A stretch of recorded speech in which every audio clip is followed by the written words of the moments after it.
जब इस गीत के लिए इस महान संगीतकार को लोगों ने पागल तक कह दिया था और बाद में यही गीत इस संगीतकार ने नौशाद साहब के हवाले कर दिया था। कौन सा ये गीत था, कौन ये संगीतकार थे जिनको लोग पागल समझ रहे थे और कैसे नौशाद साहब के हवाले इस गीत को किया इस संगीतकार ने, आज ये सब मैं बताऊंगा दोस्तों आपको इस वीडियो में। चैनल पे नए तो चैनल को सब्सक्राइब कर लीजिएगा, बेल आइकन भी प्रेस कर लीजिएगा ताकि नोटिफिकेशन आप तक पहुंचती रहे। नमस्कार, मैं महेश कोहली बॉलीवुड संगीत के सफर से। मैं जिस गीत की बात कर रहा हूं इसके संगीतकार है रोशन। रोशन साहब ने बहुत नायाब गाने दिए इंडियन फिल्म इंडस्ट्री को। रोशन साहब की शुरुआत होती है नेकी और बदी फिल्म से। ये मौका दिया था उनका केदार शर्मा ने। नेकी बदी उतनी चली नहीं, आगे बावरे नैन जब केदार शर्मा ने रोशन को दी तो उसके बाद रोशन का नाम होने लगा, बावरे नैन के गाने चलने लगे। मुकेश जी से भी बावरे नैन में गवाया था रोशन साहब ने। तो 50 के ही दशक की बात है दोस्तों, रोशन साहब का नाम हो चुका था। रोशन साहब को एक फिल्म मिली संगीत देने के लिए, उसमें ये संगीत दे रहे थे और काफ़ी गीत वो बना चुके थे। तो एक गीत पर बात अटक गई दोस्तों। कई बार ऐसा भी होता है कि पहले गीत लिखे जाते हैं, बाद में संगीतकार उसकी धुन बनाता है, और कई बार ऐसा भी होता है पहले संगीतकार धुन बना देते हैं फिर उसके ऊपर गीतकार गीत लिख देते हैं। मगर इस गीत की कहानी कुछ ऐसी है कि गीतकार फारूक कैसर ने इस गीत को पहले ही लिख दिया था, जिस पर कि धुन बनानी थी रोशन साहब को इस फिल्म के लिए। खैर साहब, जब रोशन साहब के सामने ये गीत आया, रोशन साहब इसकी धुन बनाने में मसरूफ़ हो गए, मगर इस धुन की टाइमिंग नहीं बैठ रही थी। मतलब धुन तो बना रहे थे रोशन साहब, मगर एक टाइमिंग के साथ नहीं आ रहे थे शब्द धुन के अंदर। रोशन साहब काफ़ी परेशान थे और यही वो वक्त था जब वॉइस ऑफ अमेरिका सुना करते थे रोशन साहब, और इसमें कोनी फ्रांसिस को बहुत सुना करते थे रोशन साहब। मगर फिर भी इस धुन का कोई हल नहीं निकल पा रहा था। जो बोल फारूक कैसर ने लिख के दे दिए थे रोशन साहब को, अब उस पर धुन फिट कराने की कोशिश करें रोशन साहब, मगर धुन फिट हो ही ना। रोशन साहब इतने खो गए थे इस गीत के अंदर, इस धुन के अंदर। उनको दाएं बाएं आगे पीछे का कुछ पता नहीं चल रहा था वो क्या करने जा रहे थे। वो क्या करते थे, उंगलियों पर इस धुन को सेट करने की कोशिश कर रहे थे। उंगलियों का मतलब टाइमिंग बिठा रहे थे इस धुन की इन बोलों के साथ।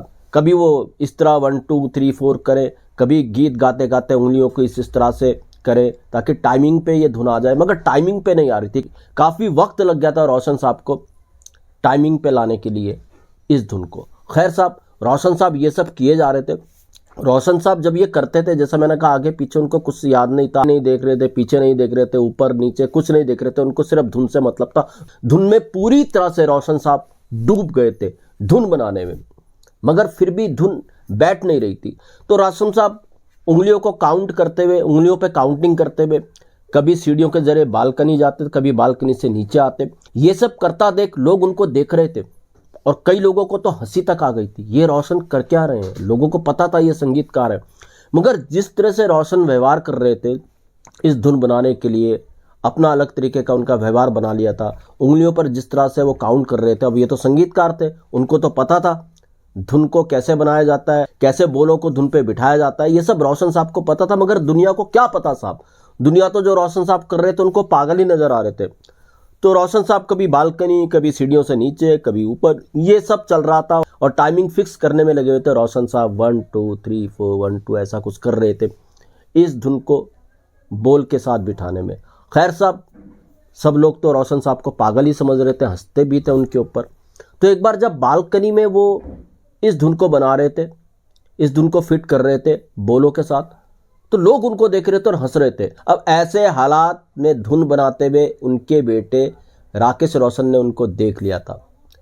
तो राकेश रोशन देख रहे थे उनके पापा बिजी हैं, उंगलियों में कुछ ऐसा कर रहे हैं, अंदर अंदर गुनगुना रहे हैं, और लोग उनको देख करके हंस रहे हैं।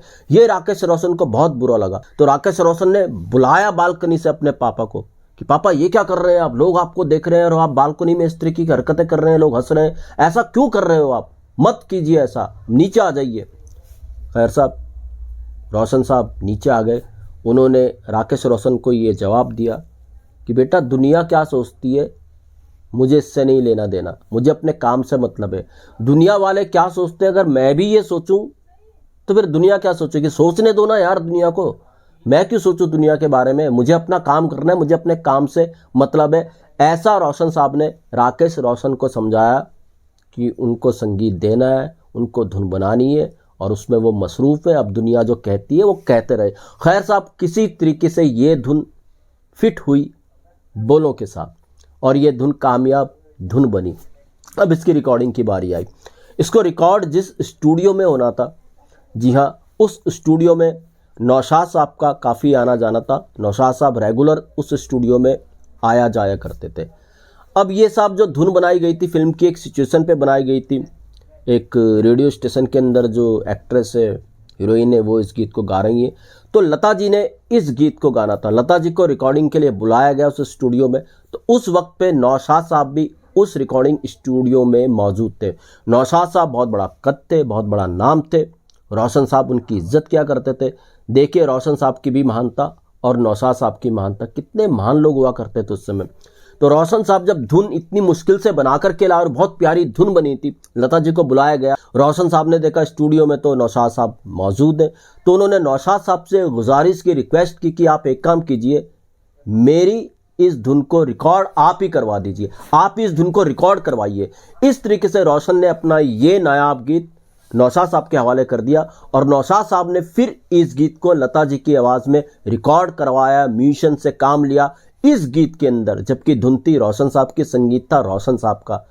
नौशाद साहब चाहते तो मना भी कर सकते थे और रोशन साहब ने इतनी मेहनत की थी, लोगों ने पागल तक समझ लिया था उनको इस धुन बनाते हुए। तो रोशन साहब भी चाहते हुए कर सकते थे, क्यों नौशाद साहब से मैं इस धुन को रिकॉर्ड कराऊं, मैं तो खुद रिकॉर्ड करूंगा। पर देखिए वो दौर, एक दूसरे को कितना सपोर्ट करते थे। नौशाद साहब ने रोशन साहब की इस बनाई हुई धुन को पूरा अच्छी तरीके से रिकॉर्ड कराया और कामयाब रिकॉर्डिंग हुई इस गीत की। लता जी ने बहुत बेहतर इस गीत को गाया। आज भी बड़ा सुरीला ये गीत है, लोगों को बहुत ये गीत पसंद है। जी हाँ, ये गीत कौन सा था? ये गीत था 1958 में एक फिल्म आई थी दोस्तों, अजी बस शुक्रिया। उसका ये गीत था जिसका संगीत दे रहे थे रोशन साहब। इस फिल्म के अंदर गीता बाली जी थी, सुरेश थे, जॉनी वाकर थे। ऐसी स्टार कास्ट थी इस फिल्म की। इस फिल्म का जो कामयाब गीत है वही है, जी हाँ, गीत है सारी सारी रात तेरी याद सताए। बहुत मधुर गीत है ये अजीब बस शुक्रिया का, कमाल का गीत है। मुझे तो ख़ास तौर पे ये गीत बहुत पसंद आता है, जिस तरीके से लता जी ने गाया, जिस तरीके से इसकी धुन है, इसके बोल हैं, मतलब एक अलग ही लेवल पे ये गीत लेकर के जाता है। मगर ये सच है, इस गीत को बनाने के चक्कर में रोशन साहब को लोगों ने पागल समझ लिया था।